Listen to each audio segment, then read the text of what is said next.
Well, in case you were wondering how the U.S. economy is going. The methodology that was used has been universally derided. I think you'd have to concede that this was not the market reaction you were looking for. It is going to have an effect on Main Street. Some things will become higher priced.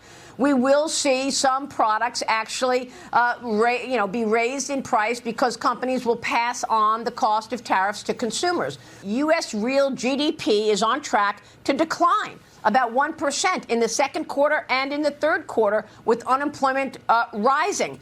But hold on, wait just a minute, because for a brief moment on Monday morning, there seemed to be a glimmer of hope on the horizon after some random verified Twitter user named Walter Bloomberg. Oh, he must be from that Bloomberg organization that makes the Bloomberg terminals, makes the Bloomberg TV, makes the Bloomberg magazine. Now, you would think that maybe if you just took a cursory glance at the name alone, but Walter nothing Bloomberg else would signify that was... Did you hear what Bloomberg said? Walter Bloomberg. Hell, Bloomberg fucked the economy.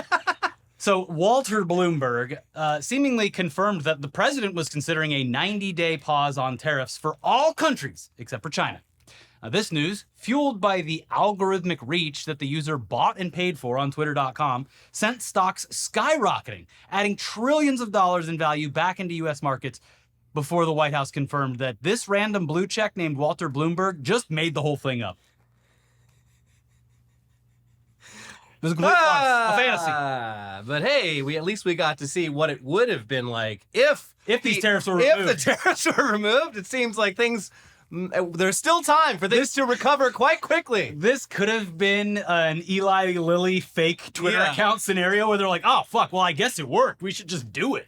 But it really says something that Wall Street traders are so desperate for even just the slightest glimmer of hope that this news went around the world before a single person thought to check whether Walter Bloomberg is in fact just some dude. Well, and we'll get to it, but the company that did start spreading this rumor, they claim, as all companies do, to be a human-controlled news aggregator. But I would venture to say that a lot of news aggregators these days probably just scrape info from Twitter.com and other social media sites, especially when it's related to the stock market. Perhaps using generative artificial intelligence. Or at the very least, some kind of automated system, yeah. So...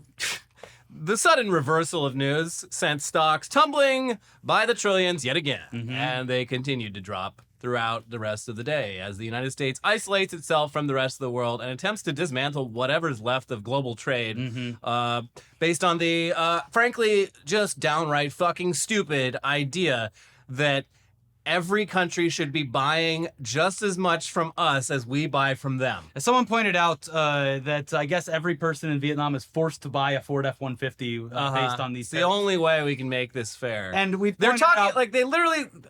I think it was Lutnick, but they were talking about like beef, and it's like we buy way more beef from Australia than Australia buys beef from us. It's like, okay. Imagine a scenario where the U.S. and Australia are just buying equal amounts of beef from each other, and like just how obviously inefficient and stupid that situation would be. Yeah. Someone that we met last year, the Pearl Mania guy, he did a pretty good explanation of like how this all actually affects things, because he posted a video of Charlie Kirk being like, well, just grow your oranges in America. Right. And it's like, okay, well, where do the hoses come from? Yeah, where let's does look at the every supply part chain of the truck that transfers it? It's just... It's so obvious to not only left-leaning or liberal people, but CEOs and executives and Wall Street experts who are now just begging Trump to please, sir, stop this. It's basically, the best way I've seen it explained is like when you go to the store and you hand over money in exchange for goods and services, and you give them the money and they give you whatever you bought, and then you're like, God damn it, they just took my money. They took my money. Yeah. And all I got in return was the thing I paid for. That's not fair. So we cannot stress to you how stupid this really is. Yeah, specifically the guy who controls the market, the guy named Walter Bloomberg. Some guy tweeted that Trump was going to pause tariffs. People quoted that as fact, and it had a catastrophic effect on the stock market and people's retirement plans. So how the fuck did this happen? Well, it all started, oddly enough, from a post by Aaron Rupar of Public Notice. He posted a clip where National Economic Council Director Kevin Hassett was being interviewed on Fox and Friends where one of the Botox-ruled hosts asked him if Trump would consider a pause on those tariffs. Here's how Hassett responded. You know, I think that the president is going to decide what the president's going to decide. And clearly this wasn't anywhere close to a confirmation or even a hint that Trump was actually considering a pause. But some guy, or a bot named Walter Bloomberg, because based on his profile, it just seems like a marketing operation that's just running on its own. But that guy, Walter Bloomberg, seemed to have intentionally misinterpreted what was said and then tweeted it out as if it were fact. Now, that spread like wildfire because the account pays Elon Musk for a blue check. And then it got picked up by stupid-ass news aggregators who, through their regurgitation of the false quote, seemingly verified its authenticity. 404 Media reported on one news aggregator in particular who fueled the rumor. Bazinga! Bulgaria. Sorry, Benzinga. Sorry, millennials. Benzinga. Benzinga. Here's 404. A company called Benzinga carried the headline, Economic Council Director Kevin Hassett says Trump is considering a 90-day pause in tariffs for all countries except China, according to what appears to be a screenshot of the headline posted to Bluesky. Benzinga itself is now blaming posts on X for the market-moving mistake. In response to an emailed question for comment, Steve Krause, chief of news operations for Bazinga Pro, Bazinga, told 404 Media that the company issued this note. Bazinga note. Sorry, you named your company that. Bazinga note, Benzinga note. Market continues to be volatile after the White House calls Hassett tariff headline fake news amid numerous tariff developments from EU, China. Hassett was misquoted by numerous X accounts and sources as indicating that Trump was considering a 90-day pause in tariffs. Bazinga. They got you.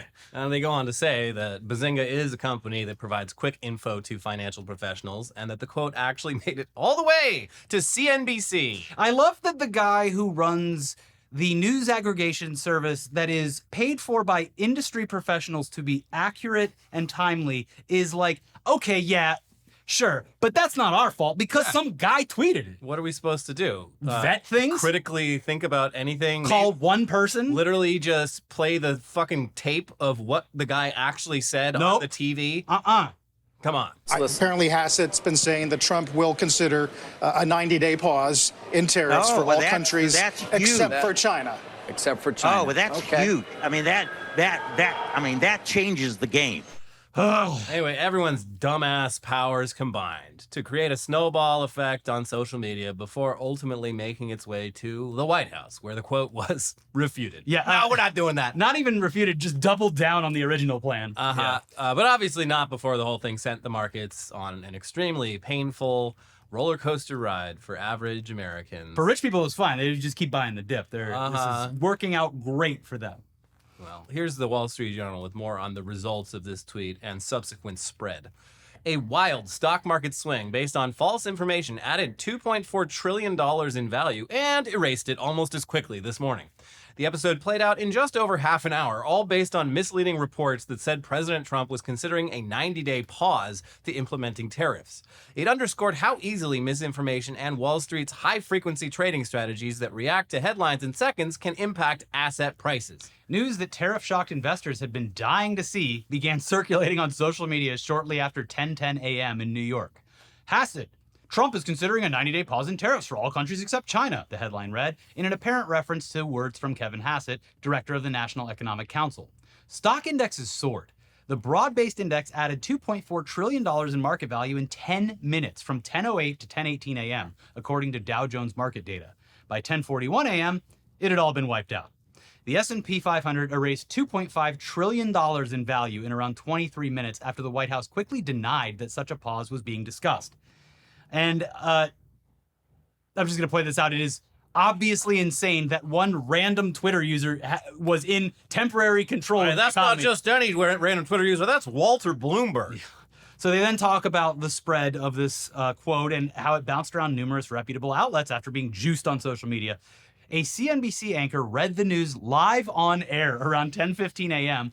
before warning viewers that we'll try and source that, exactly where that came from. Yeah, let's just report this without... We'll check it, obviously, but not before reporting it. CNBC's fact checkers on it, they're on it, and by that, they mean that they've said it on air, and they're going to wait to see what the response online is. You decide. Yeah. Let us know what do you think? Let us know in the comments. It's here on CNBC. Oh, why don't you let us know in the comments below what you think of their reporting? At 10:20 a.m., Reuters sent the same news over its wires, attributing it to CNBC. CNBC, they should make this into how they do it. It should be like the Jonathan Frakes show, Beyond Belief, Fact or Fiction, where they report... A complete fabrication. They report a bunch of big economic news, and then a few minutes later, they tell you which ones were true and which ones weren't. You have to guess. It's a fun game that everyone plays. But it is, again, this is how horrific the legacy media system is right now. A rumor was picked up by a news aggregator and then picked up and broadcast live on cable television on a business-forward news agency, which was then picked up by an international news agency, Reuters, who attributed the original quote to CNBC, a quote that didn't exist. Yeah, this is Trump called it fake news, and this time he was right. Nailed it. Yeah. And again, it's like the financial... Wall Street and the media ecosystem around it has just been that desperate for any good news. This is like a sailor who's been at sea for 2 years, seeing what looks like a woman's leg and getting rock hard like the graph, but then It's just a realizing manatee. It's just a fucking manatee. God, and when you jump on it, it's been dead for weeks and you fall straight through it. Yep. Yeah. A Reuters spokeswoman said, Reuters, drawing from a headline on CNBC, published a story about the reversal. The White House denied the report. Reuters has withdrawn the incorrect report and regrets its error. Great job, everyone. Oopsie. Absolutely incredible work. Yeah. All around. Yeah. Oh, and by the way, in case it wasn't already clear, Trump doubled down on those tariffs, despite even the world's top financial minds appearing to either rip their hair out or hold back tears every time they have to explain what's going on. Not that I feel sympathy for them, but the financial reporters on news and on Substack everywhere are just like, it feels like the scientists that were screaming during COVID.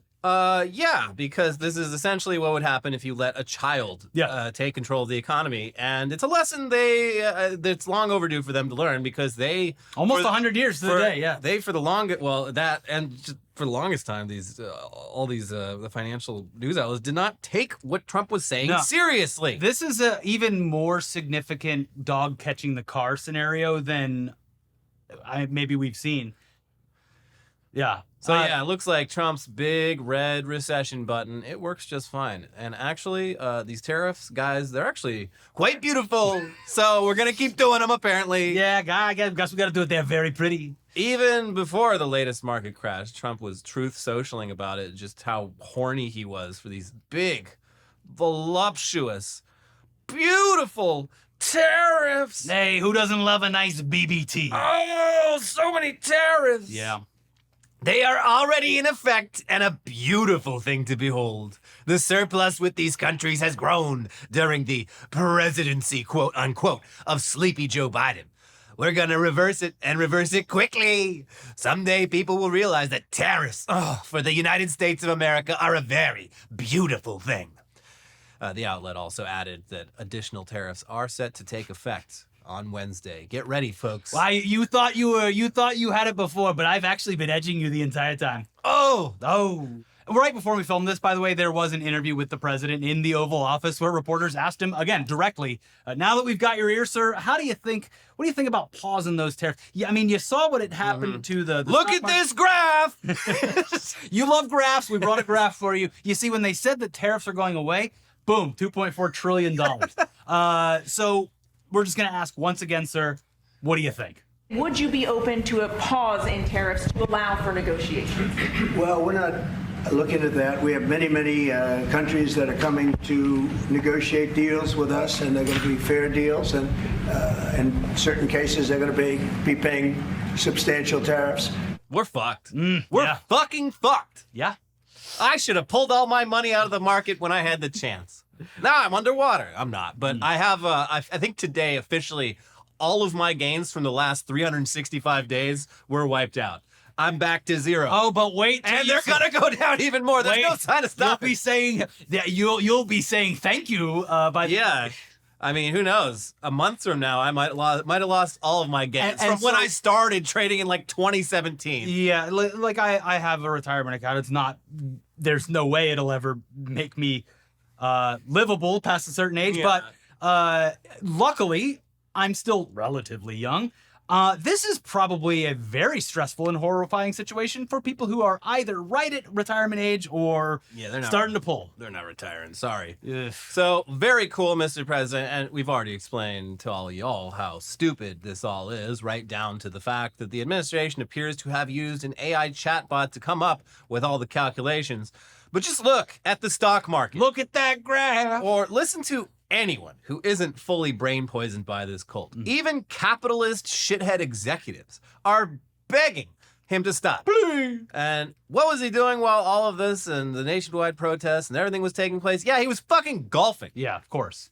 The likely place for him to be. I mean, that's... If you asked me where Trump was at any point in time, I'd say either on the toilet or on the green. This is where the magic happens. This is where he comes up with all... fairways. This is where all the hot new tariffs come to him. Mm-hmm. Hey, the cart girl came by and she had one of those big, beautiful graphs with dollar signs all over it. I ordered a hot dog from the cart girl and I was like, wonder where these buns come from.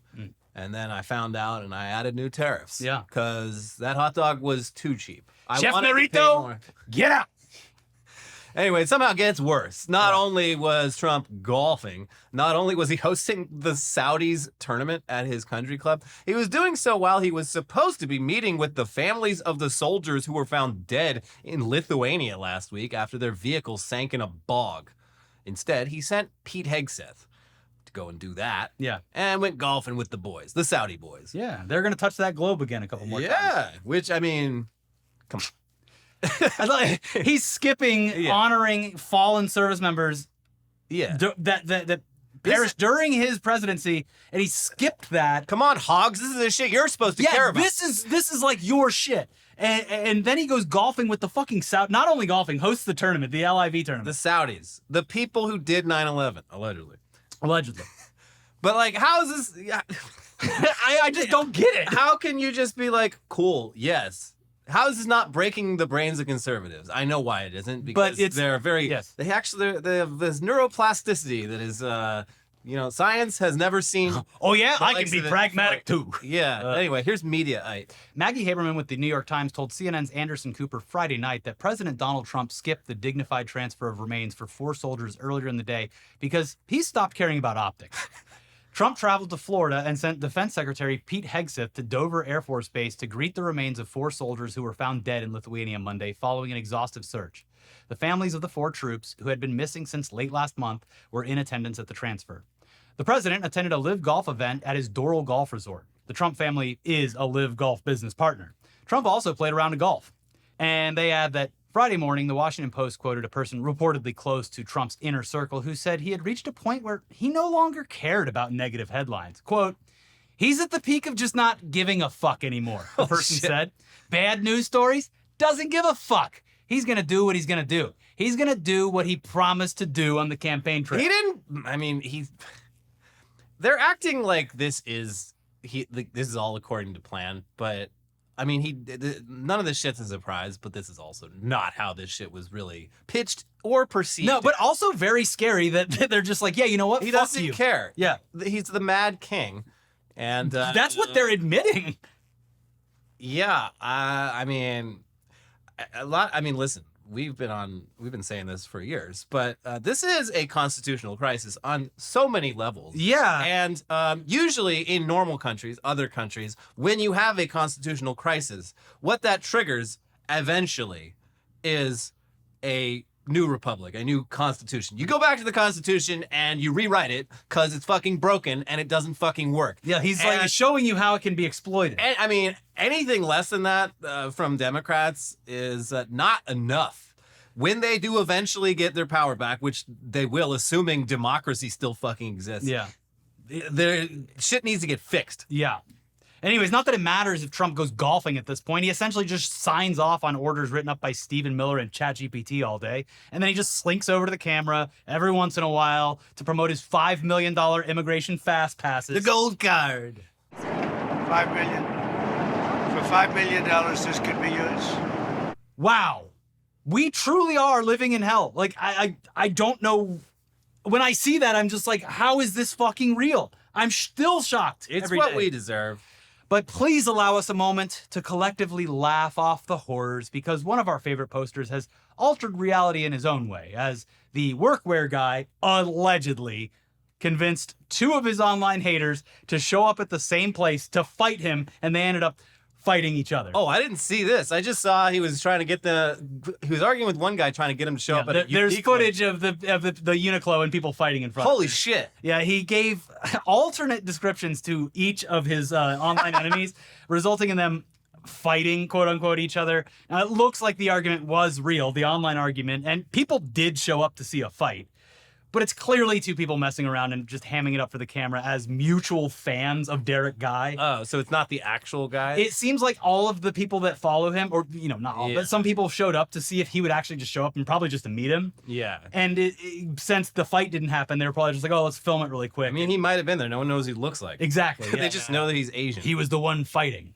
Meanwhile, Guy was busy brutally mocking clothing executives and brands for supporting tariffs despite offshoring all of their manufacturing.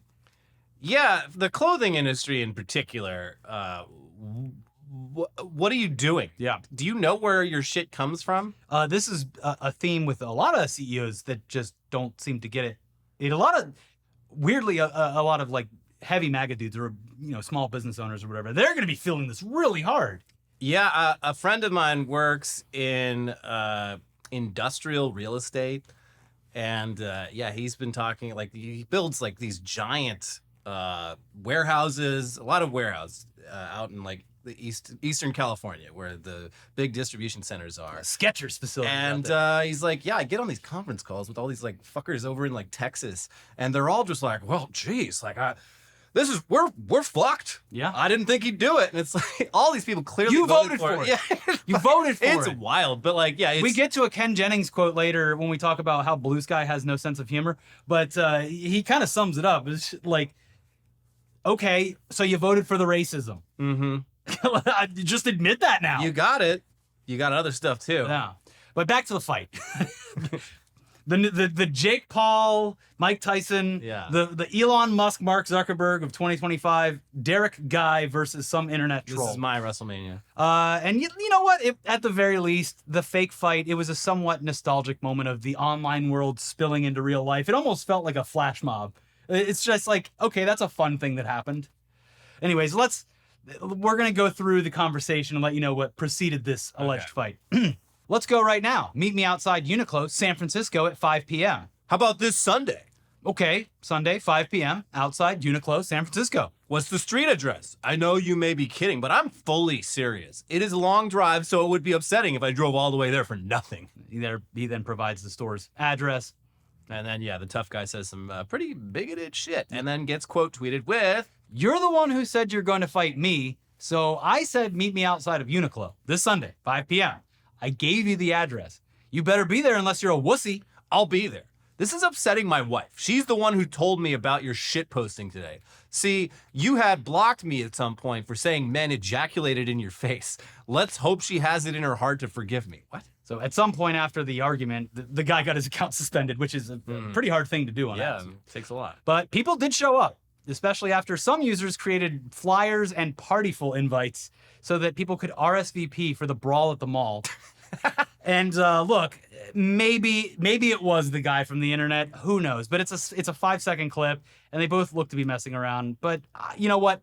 Who doesn't love a distraction? You know, malls back in the 80s and 90s, they hated it when like big groups of people would show up to like fight each other. And now I bet they wish. Hey, I bet they wish they were the go-to spot for getting in fights. When you guys are done fighting and you've ripped all the clothes off, we got very cheap stuff in here for you to buy temporarily. These prices are gonna go up. Hey, are you teens gonna have a fight? Why don't you go do it in our parking lot? Yeah. Then afterwards, go get yourself a milkshake in the food court. Hey, come on down. Tell your friends about the Johnny Rockets that's still here. Anyway, speaking of distractions, when I finally have free time late at night, of course, I've been playing a ton of Path of Exile 2, and that makes me even angrier at Elon Musk because it's such a fun game. Did you see the latest? No, I don't care. We're getting into the sponsor. Okay. You can tell me later, yeah. Anyways, this all has to do with our sponsor this week. I just needed a reason to make a break between the news and the sponsor. I love Path of Exile 2. I'm having a blast, and it's so much more immersive thanks to Turtle Beach. Remember the feeling of booting up your favorite game for the first time? The late night sessions, the epic wins, the sounds of the lobby filling up with friends. Gaming wasn't just something you did. It was a whole experience. And the right headset made all the difference. Turtle Beach is bringing that feeling back with the Gen 3 Stealth 700 headset. It is like stepping into the golden age of gaming all over again, only this time, the audio is richer, the surround sound is more immersive, and the battery lasts an insane 80 hours. No more crackly mics, no more missed callouts, just pure, uninterrupted gaming. Exactly the way you remember, but better. And for a limited time only, you can get 10% off your entire order with code TODAYDAILY at turtlebeach.com. Don't miss out. Stay warm and level up your game with 10% off at turtlebeach.com using promo code TODAYDAILY. We've both been rocking this headset for a while now, and not only is it super comfortable, and not only does the sound quality definitely give you an edge, the battery life's insane. It's so nice having a wireless headset that you almost never have to think about charging. We all have that one friend whose headset always seems to die right when you're down to the last two teams. But Turtle Beach's Stealth 700 headset has an insane 80-hour battery life with quick charge, so you rarely have to think about charging it. And the Stealth 700 has the industry's first ever cross-play dual wireless transmitter system. That means you can seamlessly switch between your consoles and PC with just the click of a button. And it gets even better. While being connected with your console, the Stealth 700 can connect with your phone for music streaming or taking calls at the same time. Listen to your favorite songs while gaming, all done with the Stealth 700. Turtle Beach doesn't just have amazing headsets. They have every gaming accessory you could ever want, and they're all high quality at prices that don't break the bank. From flight and racing simulators to controllers, keyboards, and mice, Turtle Beach is the ultimate gaming cheat code. So head to turtlebeach.com and use code TODAYDAILY for 10% off your entire order. That is 10% off your order at turtlebeach.com with promo code TODAYDAILY. After your purchase, they'll ask you where you heard about them. Please support our show and tell them that we sent you. Get the ultimate immersive gaming experience with Turtle Beach today. This episode is also sponsored by Shopify. Cha-ching! Nobody does selling better than Shopify, home of the #1 checkout on the planet and the not-so-secret Shop Pay, which boosts conversions up to 50%, which means way less carts being abandoned and way more sales for your business. When you think about businesses that are selling through the roof, like Aloe or Allbirds, sure, you think about a great product, a cool brand, and good marketing, but an often overlooked secret is actually the businesses behind the business, making selling and, for shoppers, buying simple. For millions of businesses, that business is Shopify. So if you're into growing your business, your commerce platform better be ready to sell wherever your customers are scrolling or strolling, on the web, in your store, in their feed, and everywhere in between. Because businesses that sell more sell on Shopify. Basically every band or record label that I buy merch or music from uses Shopify, and it's great for keeping track of those orders because pre-orders take a very long time, months. I just got a great record from Spirit World the other day. And I knew it was coming because I got a little alert on the phone. I've, of course, got an old man brain, so this helps a lot. So upgrade your business and get the same checkout experience as those retailers. Sign up for your $1 per month trial period at shopify.com/ITdaily, all lowercase. Go to shopify.com/ITdaily to upgrade your selling today. Shopify.com/ITdaily. And now back into the news. And another beautiful softball was tossed lovingly at the libs online, and they just couldn't help but take the bait. Whoa! Now, some of us, we apologize, but some of us have no other way of coping with the harsh, absurd, and increasingly nonsensical realities that surround us than to laugh. That's all I got. If I didn't laugh, I would be crying all the time. But no matter how obvious of a joke that someone makes online, specifically on Bluesky in more recent months, it is the official platform of joke non-understanders. Thanks, MSNBC. They've been promoting. Thanks, Rachel. At least a handful of people are, of course, going to, on this platform, this new progressive platform, they're going to intentionally misinterpret or just call people out for laughing at a time like this. The phenomenon has gotten so bad on Bluesky that Wired recently ran a report titled, "Bluesky Can't Take a Joke." And while the article is a great read, the existence of the article resulted in the exact same kinds of responses that are being critiqued in the article. It was truly beautiful to see. A real work of art just laid out there for the public. And the article itself talks about how the insanity and, of course, the irony of Twitter power users all transferred over to Bluesky. But as normies have looked for a more progressive social media platform, and with MSNBC in particular promoting the hell out of Bluesky, new users are, quote, genuinely confused with how some accounts are acting. Yeah, it's funny, but yeah. I don't know if this is even true, but it feels like there is some like weird Facebook exodus layer to it as well. Because it's all at least like boomers who are like think that they have to respond to everything they see in front of them. Yes. Like when they see a post on the timeline, they act as if that person is speaking directly to them, and they're We've seen this over the years with brands talking to them on Facebook. They think they're talking to like Bob Evans, talking to the Jimmy Dean. Yeah. But like it is absurd that you can't go on there and joke. And I honestly have a firsthand experience with this recently. I had a reel on Instagram go viral about Pete Hegseth. And I got to see firsthand some just insane posting. Like the comments on that are just clearly 80-year-olds. It's we got to take away their phones and computers and their driver's licenses. They'd be so much happier. I think so. Yeah. Anyway, we'll get to some of the replies to the piece itself, but first, here's some of the article for context. Links are always down in the description below. Anyone who logged their time on the Everything app is familiar with the language of Twitter, posts steeped in irony, in-group references, platform-specific history. When they left X, they brought all that wisecracking, insidery drollery with them. They even brought their pig shitting on its own testicles JPEGs. Meanwhile, former power users of Facebook, Instagram, and Threads are accustomed to their own barometers of funny. Bluesky also got a big boost in users from mainstream television. MSNBC ran multiple segments about the social network, including bumps on Morning Joe, The Weeknd, All In with Chris Hayes, and The Rachel Maddow Show. Regular MSNBC viewers who took the plunge might not be as familiar with the tenor and style of online conversation on the smartass social web. The lack of humor detection is made worse by tech. Algorithmically curated content, a la Bluesky's Discover feed, surfaces random posts to random people. A Maddow referral on Bluesky might see an ex-Twitter user's vivid description of what they'd do to the Hamburglar if they saw him in person, and react with genuine horror and confusion. It's also PEBCAC issue. Problem exists between keyboard and chair. You cannot force a person to understand a joke. The only action more futile is to get mad about it. What were they going to do to the hamburger? Me and my friends were going to kill him with hammers, I can tell you that much.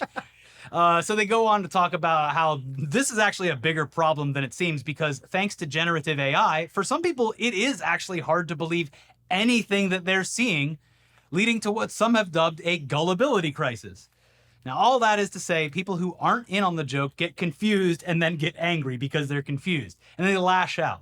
And one great example from this past weekend is a post, as I mentioned before, from Mr. Jeopardy himself, Ken Jennings, who, amidst a tanking economy, joked, "This is really unfair to everyone who just voted for him for the racism."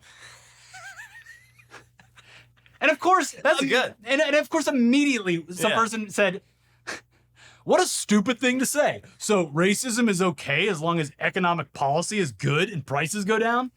And there's a tweet for everything. This is the pancakes and waffles tweet. Yeah. You tweet about how you like waffles. And what, do you hate pancakes? What, you hate pancakes? So this post led us to an account called The Louvre of Bluesky, who shared a few choice screenshots like, "How fucking condescending and tone deaf can one idiot be? Maybe we're fucking sick of the endless memification of serious political issues. Maybe human rights aren't a joke. Okay. The world is on fire and people are being disappeared. No joke. All right. No joke. No. You're not gonna I'm sorry, but we're not gonna tone police our way out of this. No, I'm sorry. It's that time is gone. Goofing around while the horrors take place all around us on a daily basis is the only thing stopping me from walking directly into the Pacific Ocean. I went to fucking 2 protests or strikes or whatever last week. I'm out there doing it and I'm fucking coming back and joking. Yeah, you're probably just doing it for the memes. I got my thing. Brought this down to the protest. There you go. I put the file on online, so if you want to print it out, you're free yourself. Nice. Did you go to Kinko's?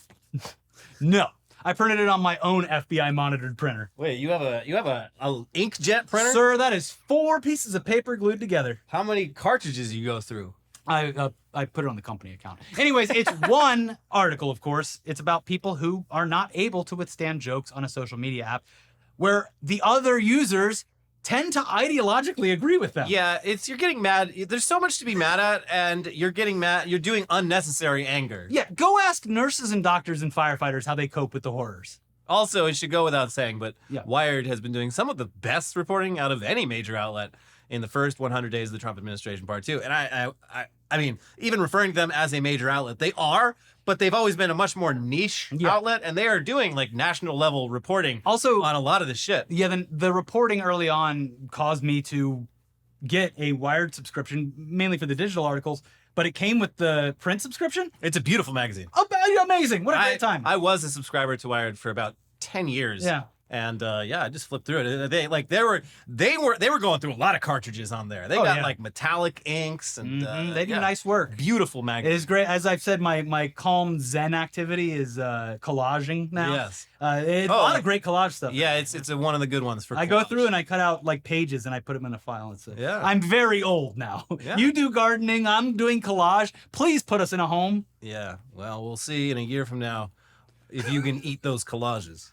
I'm saving the ones with the most ink on them. So maybe you can trade the good ones for someone's turnips. Oh, this one's got red 5 on it. Oh, delicious. Anyway, to prove that we can bounce between something that lightens the mood to something we should definitely talk about, the Trump administration was ordered to return some of the people mistakenly sent down to a Salvadoran prison, but they so far refused to even attempt to locate these missing people, and even went so far as suspending a Justice Department lawyer who agreed that the administration had mistakenly deported someone. Yeah, the Justice Department lawyer said, "Oh yeah, we made a mistake," and then he was fired. Yeah, and it's just like, did we deport someone who had every legal right to be here and did literally nothing wrong? Yes, but like, what do you want us to do about it? Not our problem anymore. It's El Salvador's problem. So they did also say that, but in addition to that, they admitted that there was no reason to deport him, and in the same breath said that actually we think he's MS-13, but based on absolutely fucking nothing. Yeah, and with evidence that clearly refutes that claim. And again, this is like, I mean, there still has not been clarification, not that there even would be clarification, but like, we have deported these people without due process and sent them to a country that is not their home. It's just a country that says this guy was Salvadorian, but yes, your general. A lot of these people are just going to El Salvador, but so they're in prison. Yeah. But they haven't been convicted. They're not serving a sentence. Some of them haven't even committed a crime. But like, some of them are legal residents. They're in prison, but they're not serving a sentence. So it's just like, are these what?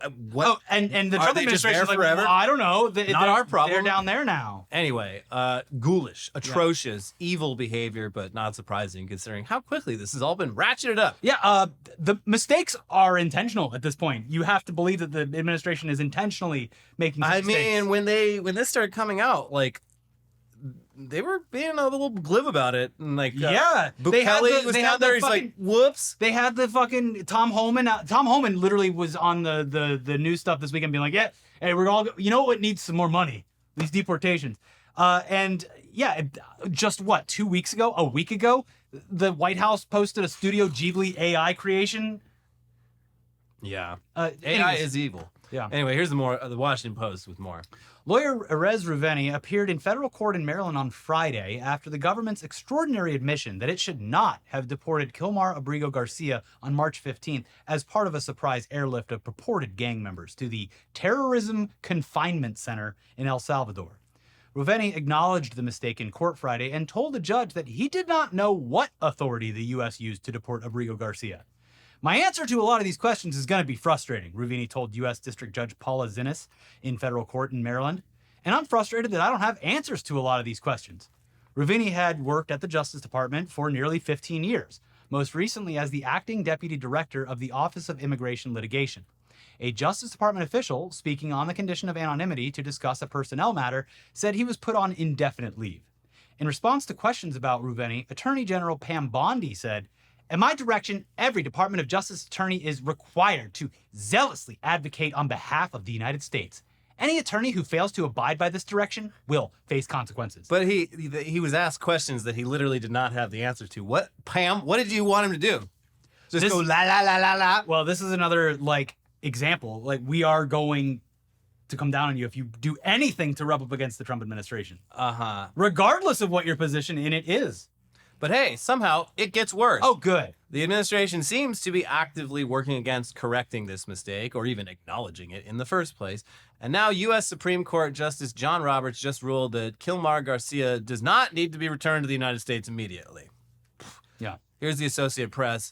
Chief Justice John Roberts agreed Monday to pause a midnight deadline for the Trump administration to return a Maryland man mistakenly deported to a notorious prison in El Salvador. The temporary order comes hours after a Justice Department emergency appeal to the Supreme Court, arguing U.S. District Judge Paula Zinnes overstepped her authority when she ordered Kilmar Abrego Garcia returned to the United States. The administration has conceded that Abrego Garcia should not have been sent to El Salvador because an immigration judge found he likely would face persecution by local gangs. But he is no longer in U.S. custody, and the government has no way to get him back, the administration argued. What do you want us to do? And yeah, it should be pointed out that Garcia escaped violence when he came to the United States and was granted a work permit. Yeah. He granted a permit to live here. He did everything right. And now, because of this stupid fucking evil administration, he's been sent to a prison in a country where his life was already threatened. Yeah. He had a permit from DHS to legally work in the U.S., and he was a sheet metal apprentice pursuing a journeyman license, his attorney said. His wife is a U.S. citizen. In 2019, an immigration judge barred the U.S. from deporting Abrego Garcia to El Salvador. Yeah. It continues, the Trump administration is separately asking the Supreme Court to allow Trump to resume deportations of Venezuelan migrants accused of being gang members to the same Salvadoran prison under an 18th century wartime law. The federal appeals court in Richmond, Virginia, denied the administration's request for a stay. There is no question the government screwed up here, Judge J. Harvey Wilkinson wrote in a brief opinion accompanying the unanimous denial. The White House has described Abrego Garcia's deportation as an administrative error, but has also cast him an MS-13 gang member. Attorneys for Abrego Garcia said there is no evidence he was in MS-13. The executive branch may not seize individuals from the streets, deposit them in foreign prisons in violation of court orders, and then invoke the separation of powers to insulate its unlawful actions from judicial scrutiny. Abrego Garcia's lawyers wrote in a response filed moments after Roberts issued his temporary pause. The district court's injunction, which requires Abrego Garcia's release from the custody of a foreign sovereign and return to the United States by midnight on Monday, is patently unlawful, Solicitor General D. John Sauer wrote in court papers, casting the order as one in a deluge of unlawful injunctions judges have issued to slow President Donald Trump's agenda. No, I think what they're doing is trying to preserve the rule of law in this country. And what Donald Trump is trying to do is shove all this through as fast as possible so that mistakes are not only made, they're done intentionally and without any oversight. Oops, we deported more people than we thought. Oh, gosh. Yeah. Anyway. And of course, the Supreme Court, packed with conservative judges, did actually go ahead and let Trump continue those rapid deportations, which will undoubtedly result in more completely innocent people being caught up in all this bullshit, which, again, seems like it's intentional. And the administration clearly views this as a feature and not a bug. Yeah. This is not a glitch we need to fix. It's working as intended. Yeah, this is really, really fucking awful. Anyways, I need a laugh. Let's get the animals in here to judge human character. And I need to think about another country. Yeah. Let's laugh at Boris Johnson being attacked by an ostrich. Oh, Christ! Fuck you. Thank you, smart birds. Yeah. Big smart birds. Got to give them credit. Big. They can smell these assholes a mile away. Yeah. He probably smelled Bolsonaro over there. He was like, hey. Emu and ostrich, they're in the same family, right? Yeah, I can't remember which one's bigger. They talk. Ostrich is like black and white, and I think emu is more gray. Well, I'm sure they communicate much like orcas and some of the other sea life. Llamas and alpacas. Hey, you got a real piece of shit coming over here to see you. Why don't you give him a few pecks? Maybe send him to the hospital. You won't catch me getting anywhere near an ostrich because I respect their space. Respect our big, beautiful birds. And honestly, Boris should have had a bike helmet on. Yeah. Yeah. Anyways, of course, the hands-off protests for this weekend, and I was watching online. It looked very successful around the nation. I personally attended the one in Los Angeles. There was an incredible turnout. There were a lot of great speakers. Chris Waltz from the Amazon strike was there. Weirdly not getting a lot of press. I was being suppressed a bit. In my quad view, Fox specifically was only showing like like the worst or whatever speakers and only not showing any crowds. Yeah. I would like they were saying 100,000 people, which I would assume would be very easy for Los Angeles. There were multiple protests and marches throughout the day. I saw one in like fucking Utah that looked like it had like 50,000 people. I marched through downtown and ended at City Hall. My friend Sean, his band Pretty Flowers, played on the steps, which was fucking crazy. But it was an incredible turnout, great speeches, and a really good, legitimate community vibe. And as we've said on this show previously, what you should really do if you want to get out of this online hell cycle is really focus on you and your neighbors and your community. And this is a great Stop misunderstanding the jokes of random people online and start misunderstanding the jokes of people your neighbors in real life. Yeah.